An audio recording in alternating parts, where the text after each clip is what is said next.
dankie, dankie, dankie. Ons is hier. Ons is hier, ons is hier, ons het kennis geneem, ons is hier. En dankie vanmôre vir die geleentheid, die voorreg wat ons het om in te stap. Here, as 'n groot familie, as kinders van die Here, as geheiligdes in Christus Jesus.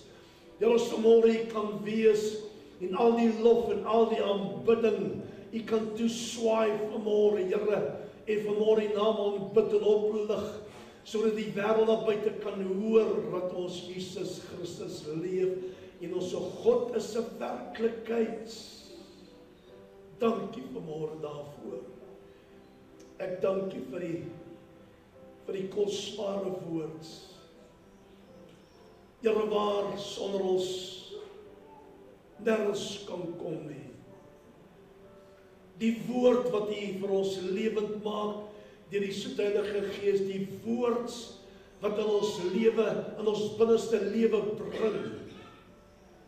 Dis die kosbare woord van Here, vars manna wat U vir ons spreek elke Sondag. Dankie vir die voorreg en die geleentheid daarvoor, Here. Ek prys en ek loof en ek aanbid U vanmôre. Dat ons gesond is ook, gespaar is, voltallig is, en dat Here ons voetstappe vanmôre gerig het na die plek. Dis so dankbaar in Jesus Christus se naam. Ek kom vanmôre en ek bind elke gees van duisternis, dit wat hier is om te steel, te stal, te verwoes. Ek kanselleer hulle werke, breek dit in oor die vergadering, dryf hulle uit, stuur hulle terug na waterlose plekke waar hulle vandaan kom in Jesus naam.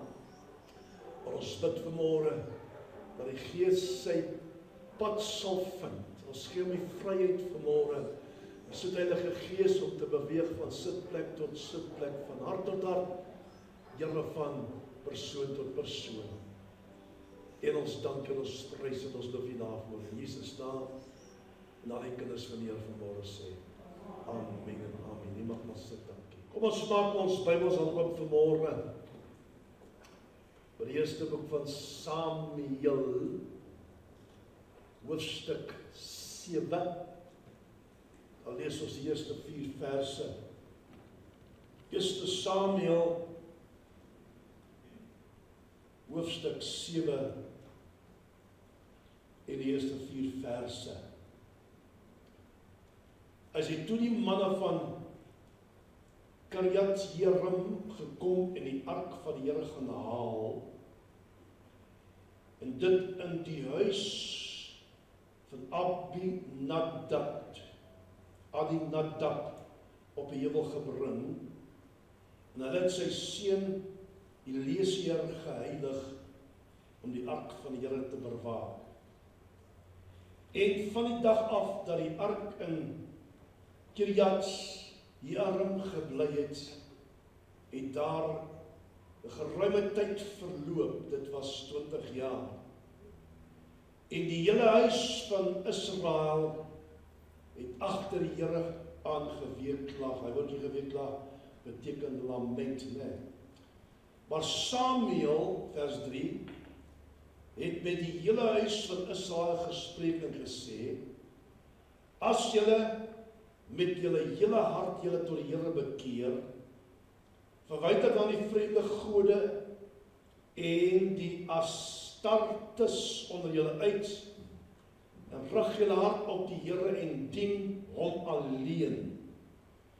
Dan sal hy julle red uit die land van die Filistyne. Verse 3, 4.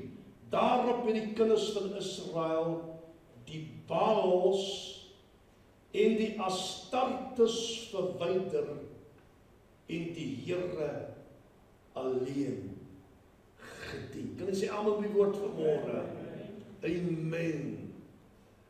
Daar's 4 eienskappe van God die Vader wat ek vanmôre wil noem. Ons boodskap vanmôre is dan hy so naby, maar tog is hy so ver. 4 eienskappe wat ek vanmôre wil noem van God die Vader. Nommer 1, dat God is alwetend.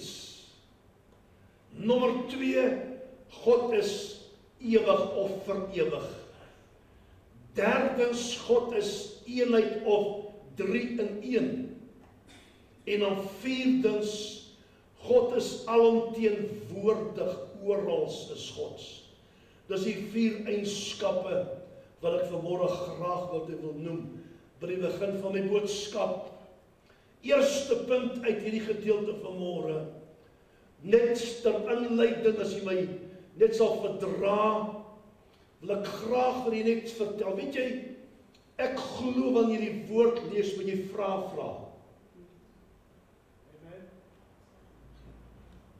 En een van ons kan sê, jy weet alles wat in die woord staan, ja, lees jy dit. Hoekom het dit gebeur? Waarom het dit gebeur? Wat beteken dit en wat het dit beteken nie? Wat die Here vir ons wil sê deur hy skrif. So ek glo ek met die skrif wat ek vat, moet ek uitrafel. Ek moet dit uitrafel, ek moet kyk wat dit beteken. En dis hoe ek vanmôre net by my eerste punt vir die verduidelik waar die boek Samuel vandaan kom. Die boek Samuel, konings en kronieke was een boek gewees. Ek sê dit weer, die boek Samuel, konings en kronieke was een boek, voordat dit om en by die 3de eeu voor Christus opgedeel was. In die eerste boek, en tweede boek van Samuel, eerste en tweede konings, en eerste en tweede kronieke. Hier lees ons van Samuel, en Samuel ons wil lees, as die laaste rigter. Nou moet jy verstaan wat dit is. Daar was profete wat God gebruik het in die Ou Testament, wat met die volk gepraat het. Hulle was God se mondstuk. Daar was agterna rigters wat God se volk gelei het. Hulle was God se mondstuk. Voordat die konings gekom het, wat dan agter Israel sou kyk, het hulle agter die volk gekyk en was hulle veronderstel om die volk volgens die vrese van die Here te lei, wat nie gebeur het nie. Al die konings het volgens die vrese van God die volk gelei nie. Hulle het afgedwaal en afgode aanbid. Maar dis wat ons gekyk, ons het profete gekry, leiers van God in daai tyd, ons het rigters gekry, en dan het jy die konings gekry op die einde van die dag. Nou, Samuel was hier die laaste rigter, maar ook die eerste profeet. Kom ek sê het weer, Samuel was die laaste rigter, maar ook die eerste profeet, wat ook 'n mondstuk vir God sou wees op die einde van die dag. Dis ook die begin van die 500 jaar geskiedenis en heerskappy van die konings in die Ou Testament. In die spesifieke tyd van Samuel was Eli, die kan ek gaan lees daar as jy dit daar kry, was 'n rigter, maar hy was ook die hoofpriester. So hy was 'n rigter en hoofpriester in Samuel se tyd hier, en ek voor Samuel se tyd was dit al reeds gewees. En sy 2 seuns was dan ook gesalf as priesters, nie as hoofpriesters nie, maar gesalf as priesters. Maar hulle priesterskap was korrup. Moet jy toe wat pastoor sê, dat die Here is alomteenwoordig. Hy weet wat ons elke dag doen in ons lewe. Hy weet wat ons dink, hy weet wat ons sê, hy weet hoe ons optree, niks gaan by hom verby nie. Niks het daar verby gegaan by hom, by sy oë daar nie. Hy het presies geweet wat daar plaasvind, hy het presies geweet dat die seuns van Eli was korrup, hulle priesterskap was korrup, hulle het nie gedoen wat goed was in die oë van die Here nie, en op die einde van die dag moes sy 2 seuns moes hy afstaan aan die dood weens hulle sonde. En dan wil ek altyd sê dat God kan jou lewe verleng of verkort ter wille van jou siel. Dan kan ek weer sê, hy kan jou lewe verleng of verkort ter wille van jou siel. En dit wat hulle gedoen het, daar was verkeerd, en die Here het hulle lewe geneem. Sy 2 seuns het gesterf voor hulle tyd. En omdat Eli, wat rigter en hoofpriester was van daai tyd, sy oë toegehou het vir die dinge, en nie geluister het na die mense wat geklaag by hom nie. En nie opgelet het daarna nie. Wil ek sê, mens moet pas op. Absoluut moet die mens pas op en versigtig wees wat jy doen. Het Eli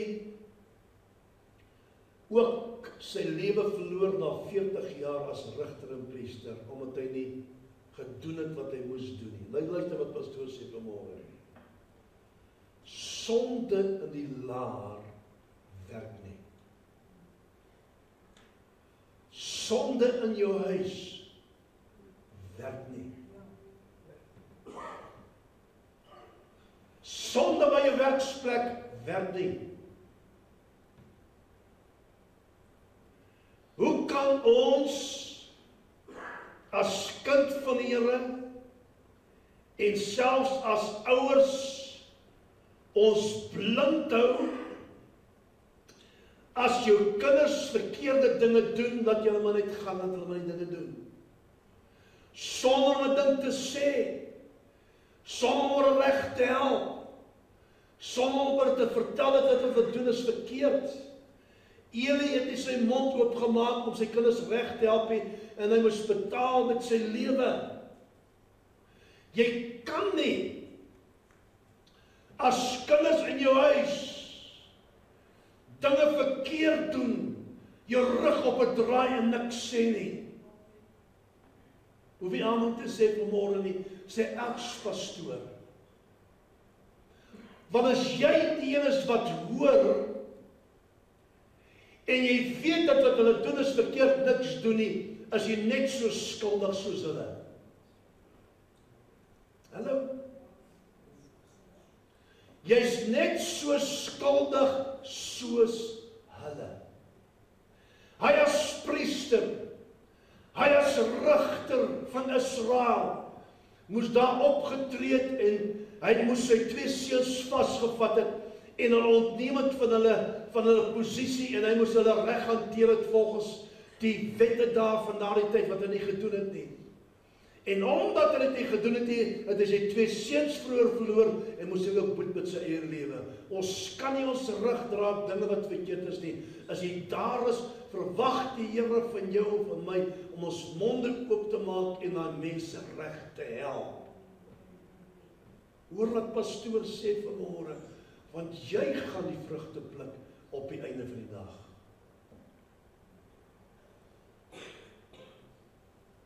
So, omdat alles so die mekaar was en die priesterskap van Eli die mekaar was en van sy seuns, was die top heeltemal vrots, as ek die woord mag gebruik. So dit wat bo was heeltemal buite die wil van God gewees. En dit wat daar gebeur het afgevloei na die volk toe. Israel het dan toe wegbeweeg van die God van Israel en afgode begin aanbid en hulle aangaan. Dit begin bo as die priester van die huis nie sy deel doen in die huis nie, word die hele gesin daardeur geraak. Hoor wat pastoor vanmôre sê. Jy moet jou priesterskap, moet jy daar staan, jy's onder die gesag van Jesus Christus, en dan het ek gesê, ons is almal geheiligdes in hom, maar onder hom is die priester van die huis, wat sy deel moet doen, wat vir sy mense moet sê, hoor die Sondag is kerktyd, Sondag is die shoppingtyd, die is kerktyd.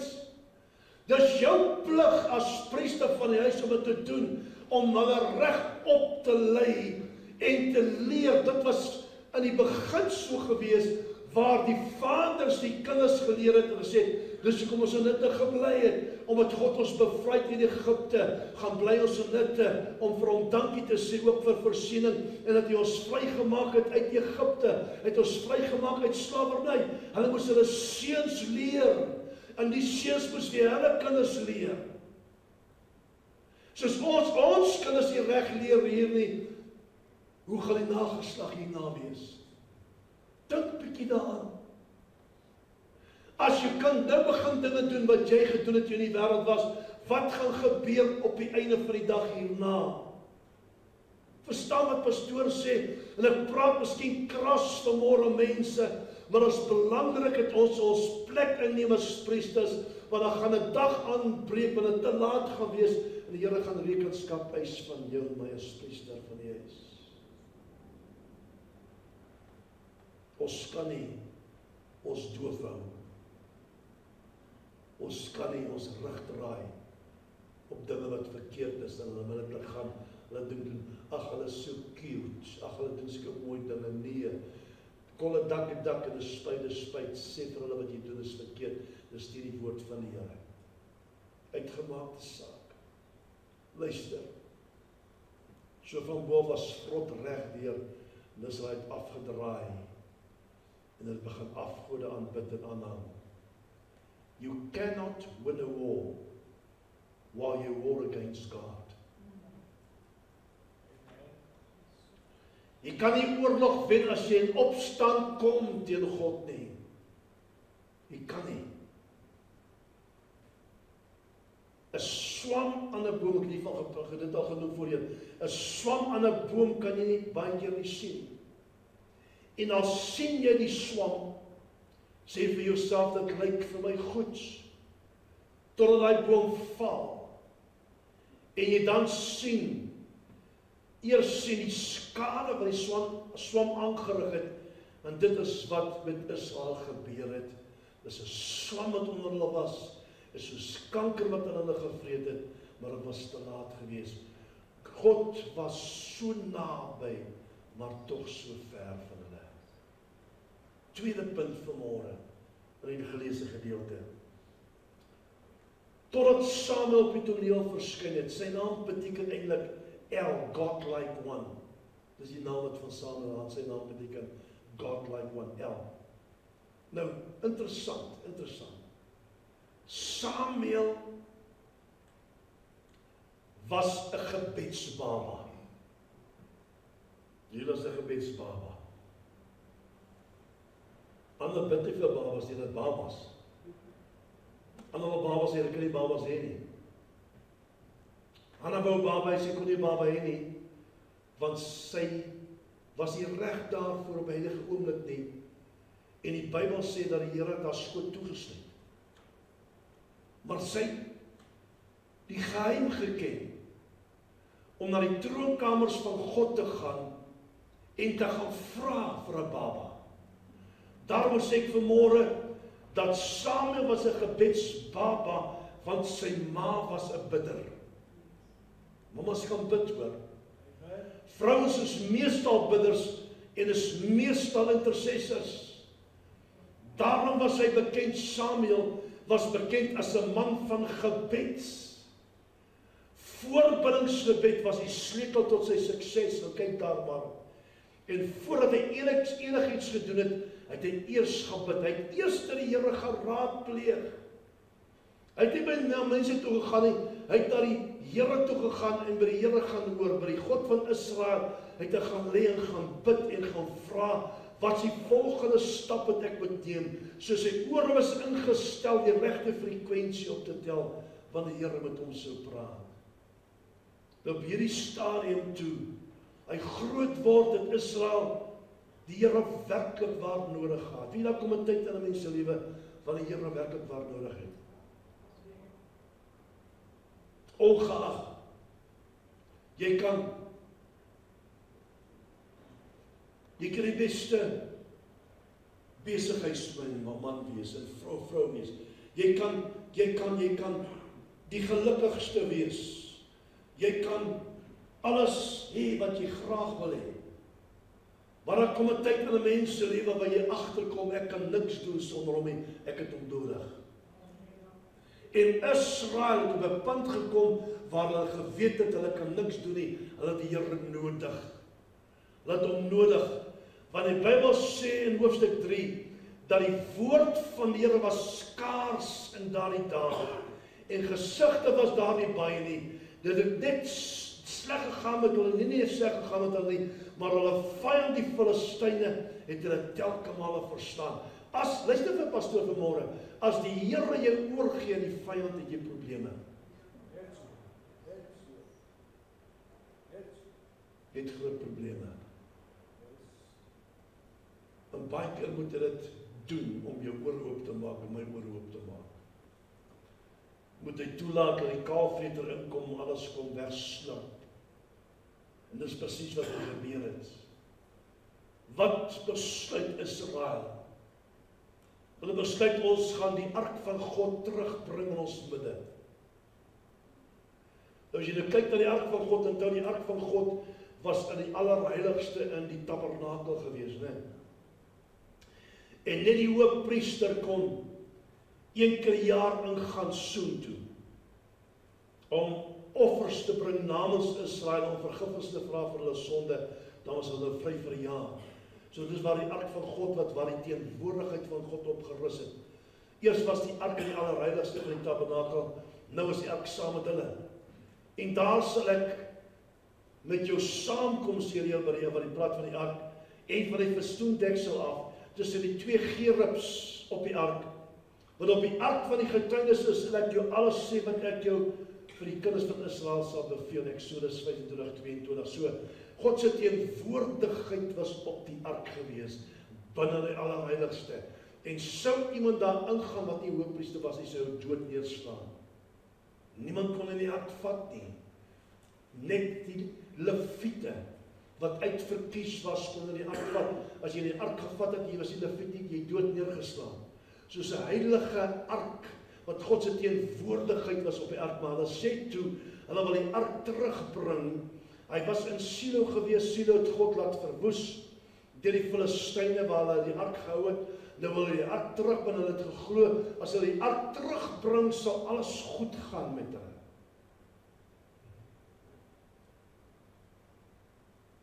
Baie mense dink as jy die Bybel in jou huis het, het goed gaan.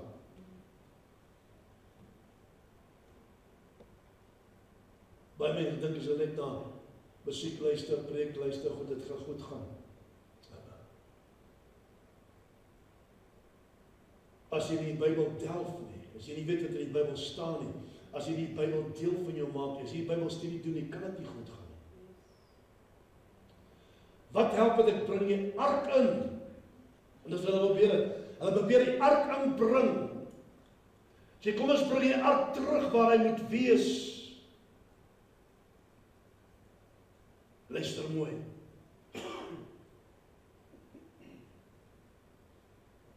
En hulle bring die ark terug. Silo was verwoes.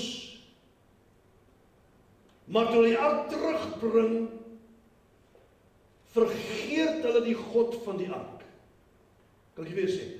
Toe die ark terugbring, vergeet hulle die God van die ark. As jy gaan lees daai hele hoofstuk en jy gaan lees aan daar, sal jy agterkom dat hulle vir 20 jaar glad nie naby die ark gekom het, of naby die gebou gekom het, of naby die plek gekom waar die ark was nie. Hulle die God van die ark heeltemal vergeet en verwaarloos. Al kyk ek 100 maal na die Bybel, en die aanslag van die vyand kom, en ek sê vir die duiwel, ek bestraf jy met die Bybel, gaan hy van my lag.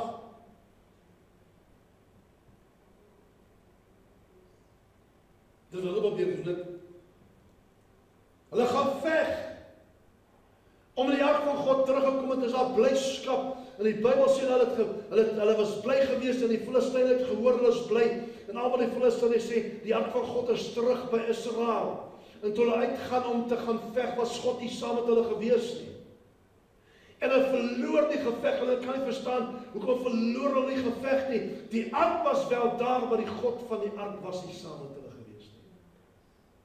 Dis hoekom ons baie keer verloor in ons verhoudings, verloor in ons finansies, verloor by die werk, en verloor oorste, omdat die God van die ark nie saam met ons is nie. Mens.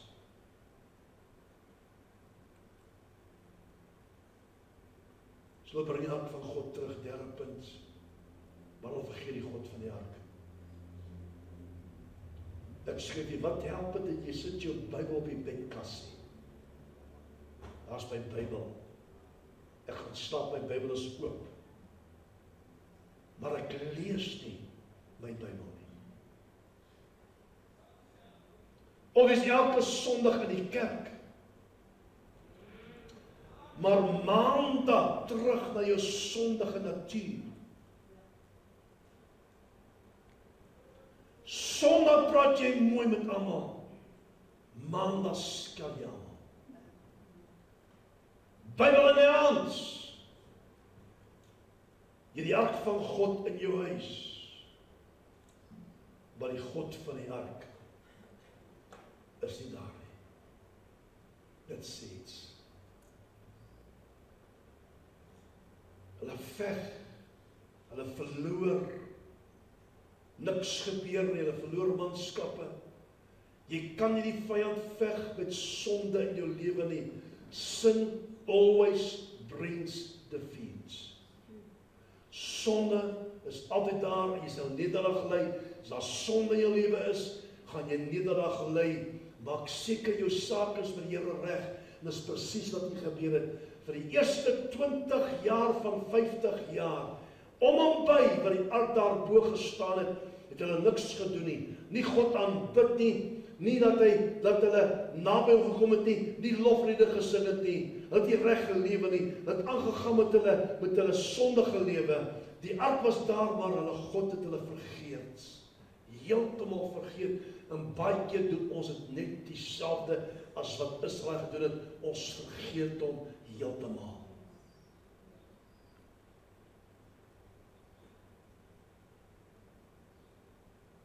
As 'n noodwiel, ja, sê ek baie keer, het ons hom nodig. Dan moet hy my help. Maar in die tye wat jy alles so by jou gaan het, en jy was gesond en jy deurgedra, het jy hom glad nie dankie gesê nie, jy het hom nie aanbid nie, jy het nie kerk toe gekom, jy het niks gedoen nie, maar toe die probleme begin kom, wat gaan jy? Jy gaan na die Here toe. Here, help my. Luister wat gebeur. Hulle was van koers af, hulle stede was bouvallig, hulle weermag aan die verloorkant, en was onder die mag van die Filistyne. Hoe kry jy die God van die ark weer terug in jou lewe? As sulke dinge gebeur, jou finansies wil nie uitwerk nie, jou huwelik wil nie uitwerk nie, jy het nie vriende nie, niks wil uitwerk nie, alles is te mekaar. Hoe kry jy die God van die ark weer terug in jou lewe? Weet ek respekteer die Bybel.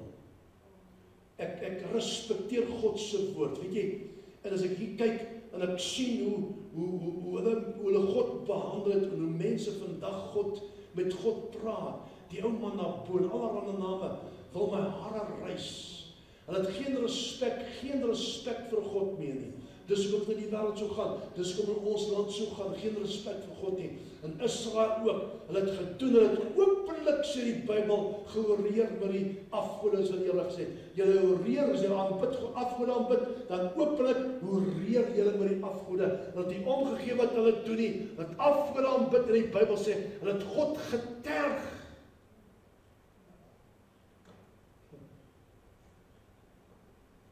Ek wil iets sê vir môre, luister wat pastoor sê. Die God van die Ou Testament en van die eerste Christelike kerk in Handelinge en van die Nuwe Testament en van Paulus en reg tot by Openbaring is nog steeds dieselfde God. Amen. Uit die verander nie. Nou as in daardie tyd het gehad het, wat sy volk doen, wat dink jy aan ons as ons verkeerde dinge doen? Ons sterk die Here, as ek weet ek moet dit nie doen nie, maar tog en doen ek dit. Ek gaan sondig, ek weet dit wat ek doen is verkeerd, maar nogtans gedoen ek dieselfde ding. Dawid bid as die Here help my, nie om moedswillige sondes te doen nie. Ons doen oor en oor, ek sê die mens, almal het foute, almal maak foute, almal struikel, ek verstaan al die dinge, maar daar kom 'n tyd in jou lewe waar jy moet net nee sê vir sonde, nee sê vir maats, nee sê jy het 'n keuse. Ek wil ook jou gepraat oor keuses. Jy het 'n keuse wat jy moet maak, of jy bly agter as die bassein blaas, of jy gaan hel toe as jy sterf, of jy gaan hemel toe, of jy gaan saam in die weg raap. Jy het 'n keuse wat jy moet maak. Ja. Wat mense aanvang vandag, my hare reis. Wat mense doen as stappe om en draai, van niks gebeur het nie. Niks gebeur, alles is oké.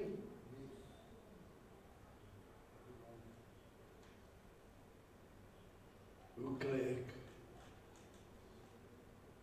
die God van die ark weer terug in my lewe? Nou Israel se siklus van sonde en Rigters was as volg. Hulle siklus van sonde. Eerstens het hulle God gedien, die God van Israel. Hy was hulle gods, wat hom gerespekteer het, hom gedien.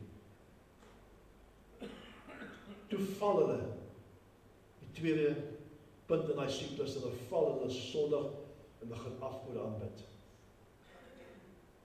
Derdens word hulle oorgegee aan die hande van hulle vyand.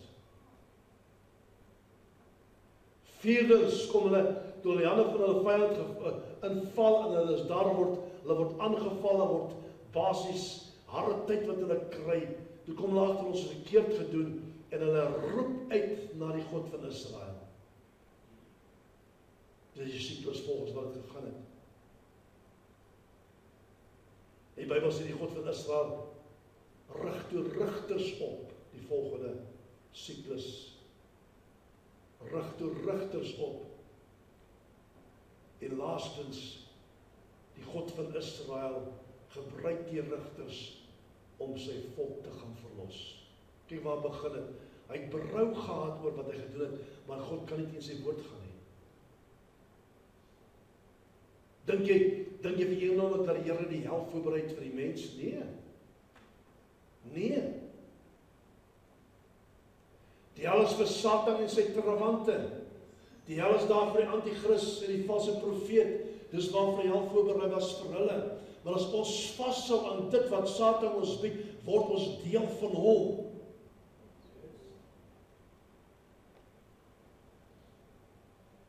En as ons deel word van hom, gaan ons saam met hom brand in die put van vuur.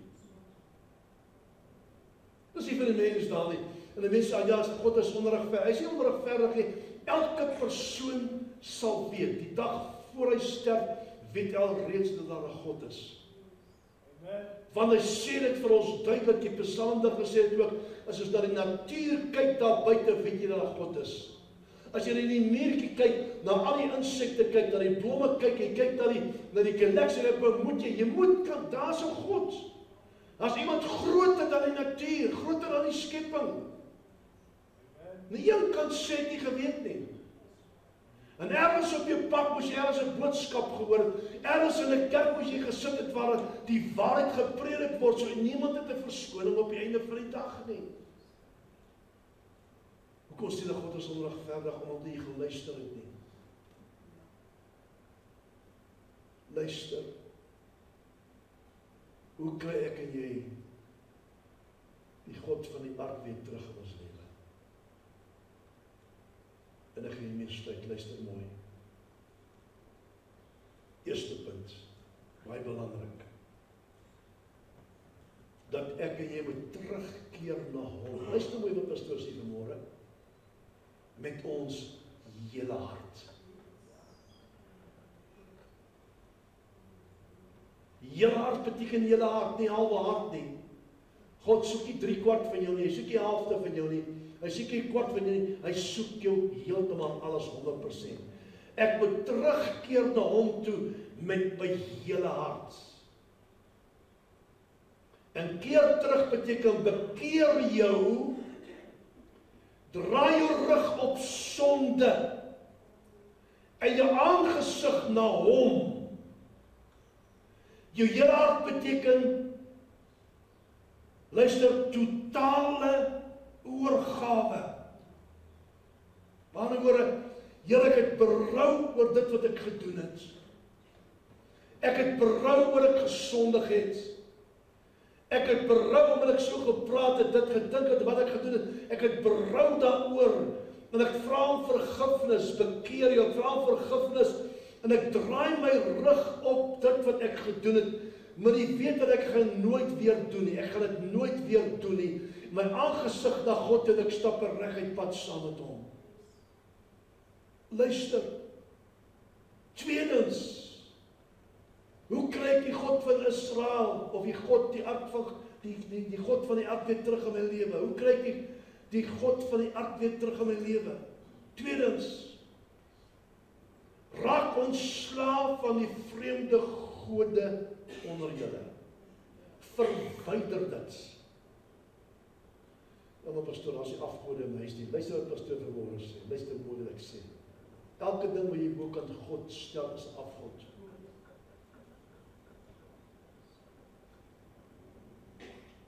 Jou TV kan 'n afgod word. Ja. Hoeveel tyd kyk jy TV kyk? Hoeveel tyd spandeer jy tyd met die Here? Jou motor kan 'n afgod word.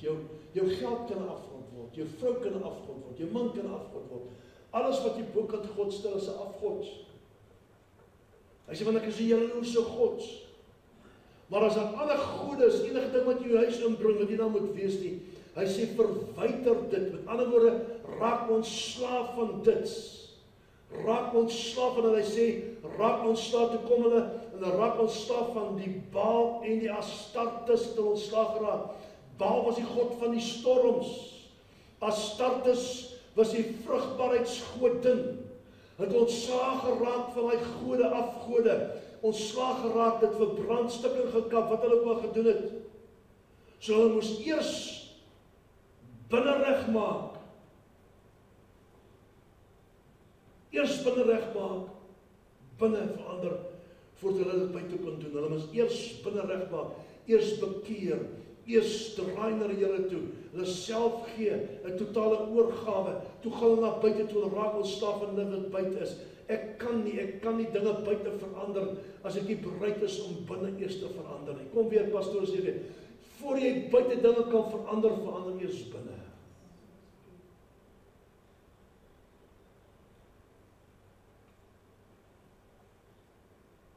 So eerstens moes hulle terugkeer met hulle hele hart. Tweedens moes hulle die vreemde gode onder hulle verwyder, ontslae raak van dit wat 'n blokkasies in jou lewe wat in die pad staan van om God te dien, om God te aanbid, om Godsin te wees. Ek kon nie in die begin van ons bekering dat ons dit gesê, elke van ons kan, as ek die dag aan 'n pad staan om Here die dienste in die liewes te loop, sê dieselfde, as die dag aan my pad staan om Here die dienste in die liewes te loop, of ek sal loop. Ons wil nie mekaar 'n blokkasie wees wanneer kom by godsdiens waar jy Here dien nie. Verstaan wat pastoor sê, jy kan dit nie doen nie. Saligheid, jou saligheid is te belangrik, jou siel is te belangrik vir die Here. Derdens,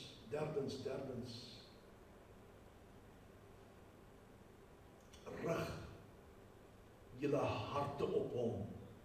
Luister mooi, en dien en aanbid hom alleen. Dien en aanbid hom alleen. Ek sê dit weer, as jy 'n jaloerse God wat jou en my deel met niemand nie. Amen. Rig jy hart op hom en dien en aanbid hom alleen. Hy is ons enigste en ons alles aanbid hom alleen. Na die laaste punt sê daar, na jy al daardie dinge gedoen het, daai 3 van daai punte gedoen het, hy genoem het nou, dan eers sal hy julle red in die hand van die Filistyne, julle vyand. Hulle het nie geweet wanneer Israel reggemaak het met hulle God nie, maar nou dit was 'n verrassing, maar die Bybel sê daar, dan eers, na jy al die dinge gedoen het, dan sal die Here ingryp en jou uithaal en red in die hand van jou vyand. Nie voor die tyd nie. En ons verstaan nie, mense, ons verstaan nie, hoe hulle baie keer so druk gaan in 'n mens se lewe.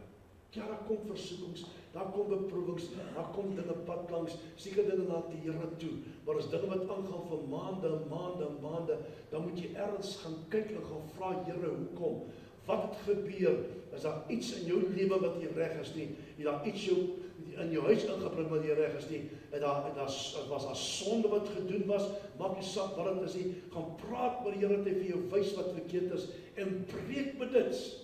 Eers dan kan die Here ingryp en met die vyand deel, maar voordat kan hy dit nie doen nie. Want hy is 'n God wat sy woord respekteer. Sien dan? Hy respekteer sy woord, doen wat sy woord vir jou sê, en hy doen die res. So maklik is dit. As jy het gedoen het wat hy vir jou sê om te doen, het jy nie probleme nie. En die Here sal ingryp wat hy gedoen het daar, en hulle vrygemaak van hulle vyand. Ander tyd het hulle gepraat daaroor ook, en ek sluit hiermee, waar die Mennoniete met Israel het hulle kon nie eens, as jou lammetjie is, as die jou 'n skaapie 'n lammetjie gekry het, 'n lammetjie weggevat. As hy nog 'n skaap was. As hulle koring vol in oes gestaan, hulle gekom en die koring afgesny, hulle kon niks daarvan kry nie. Hulle was gemartel deur hulle vyand, hulle was weggevlug, hulle het in grotte gaan bly, die Israeliete. Hoe grot het hulle gaan bly daar, dat nie 'n plek gehad om in te bly nie, want alles wat hulle gehad het, die vyand gevat vir hulle. Dis hoe die duiwel werk ook. As jy oorgegee word in die hand van jou vyand, het jy probleme. Van bo af, regdeur tot onder, gaan hy steel en opslurp. Alles gaan hulle vernietig. En die Here laat dit toe, tot op 'n tyd waar jy uitroep soos Israel, Here help ons. Uitgeroep, hulle het gekerm, hulle het geweeklaag, hulle het gelament, en die Here het hulle gekerm gehoor, en vir hulle uitkoms gegee op enige dag, maar hulle moes hulle deel doen, hulle moes hulle bekeer, hulle moes omdraai, ontslae raak van daai dinge, en met hulle hele hart moes hulle God aanvaar en dien op die einde van die dag. Dis wat hy doen. Kan jy sê almal op die woord vanmôre? Amen. Wat ons vir elkeen vanmôre, almal wat teenwoordig is. En ek vra vanmôre, heel eerstens dat jy ons sal vergewe, waar ons gefouteer het, verkeerd gedoen het.